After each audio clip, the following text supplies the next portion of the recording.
Mes chers collègues, mesdames et messieurs les chefs d'État, mesdames et messieurs, chers amis,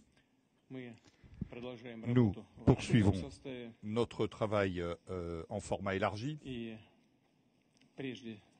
Et avant de ce faire, je dois donc confirmer l'ordre du jour. L'ordre du jour est connu de tous. Y a-t-il des questions ou des remarques, des propositions, des amendements? Tel n'est pas le cas. Par conséquent, nous allons considérer que l'ordre du jour est adopté. Je vous remercie. Si vous me le permettez, je vais ouvrir nos travaux.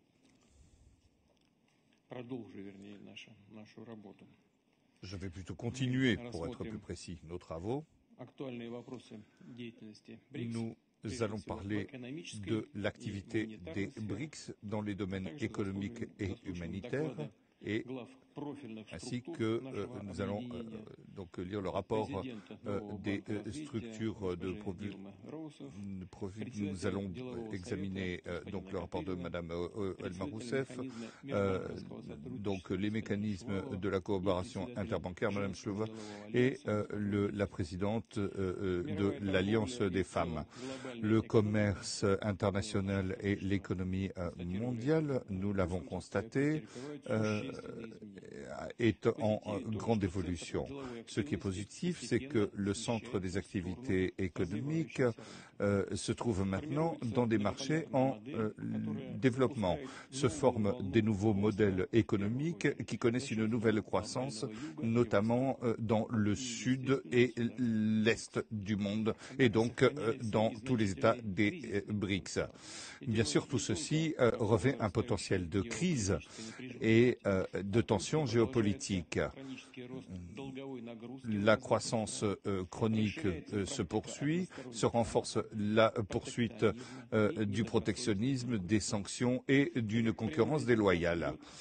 Il y a également une fragmentation du commerce international ainsi que notamment sur les marchés des investissements directs.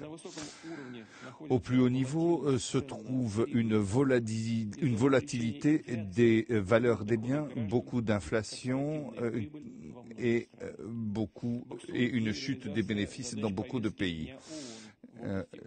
On a également la question de la tâche de l'ONU pour le développement d'ici 2030. Mais ce qui est surtout plus important, c'est une conjoncture instable dans beaucoup de ce pays, et notamment s'agissant de l'inflation alimentaire et énergétique. Pour ce qui est des économies des BRICS, eh bien, elles démontrent une certaine stabilité grâce à des politiques macroéconomiques et des décisions d'investissement stables. La majorité des pays attend des développements rapides. Ainsi, la croissance moyenne pour 2024-2025 est attendue à 3,8%, et avec une augmentation du PIB de 3,2%. S'agissant du pouvoir d'achat, à partir des résultats de 2024, nous sommes à 36,6%, ce qui certainement augmentera, ce qui pour le... C'est 30% pour 2023, pardon, et maintenant pour 2024, pour le G7, c'est 30%. Donc la position des BRICS dans l'économie mondiale, comme on le voit, va se renforcer.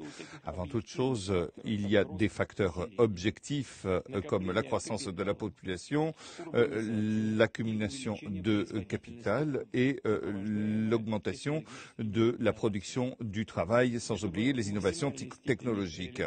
S'agissant de la réalisation du potentiel au niveau économique, nous profitons d'un certain nombre d'avantages en matière de croissance économique, mais nos pays doivent être actifs dans les domaines comme la technologie, l'éducation, l'échange de ressources, le commerce, la logistique, les finances, les assurances, et nous devons augmenter le volume de capitaux avec de nouvelles plateformes d'investissement qui qui seront des instruments puissants pour stimuler nos économies nationales et pour garantir les ressources financières du Sud et de l'Est du monde.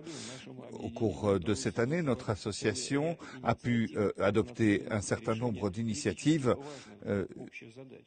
visant à résoudre un certain nombre de problèmes communs, renforcer la stabilité des livraisons, lutter contre le protectionnisme, développer le commerce électronique, renforcer les contacts dans nos zones économiques. Nous supposons que l'élaboration de positions s'agissant de la formation de règles du jeu plus justes dans l'économie mondiale et une réforme du système financier permettront de lancer des mécanismes de consultation notamment en matière d'organisation du commerce.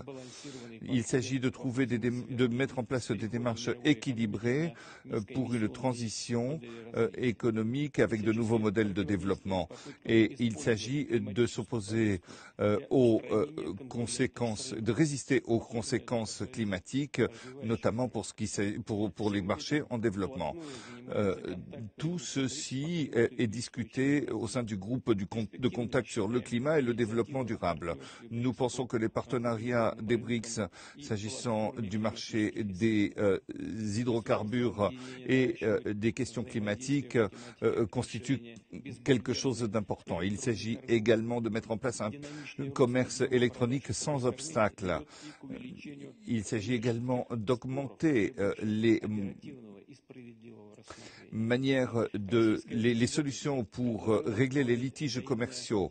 La Russie a proposé un échange de bonnes pratiques sur les services en ligne, notamment pour le commerce électronique, pour qu'à l'avenir, nous puissions créer des procédures cadres communes pour régler les litiges. Et nous avons mis en place à notre initiative un système d'arbitrage et une convention de règlement des différends pour régler les échanges des capitaux. Dans l'espace des BRICS, nous prévoyons une zone importante économique. Nous pensons qu'il est important de mettre en place des équipes avec des systèmes préférentiels et des systèmes de subvention qui pourraient notamment améliorer la logistique, la localisation, la garantie de conditions de concurrence loyales. Les États des BRICS vont devenir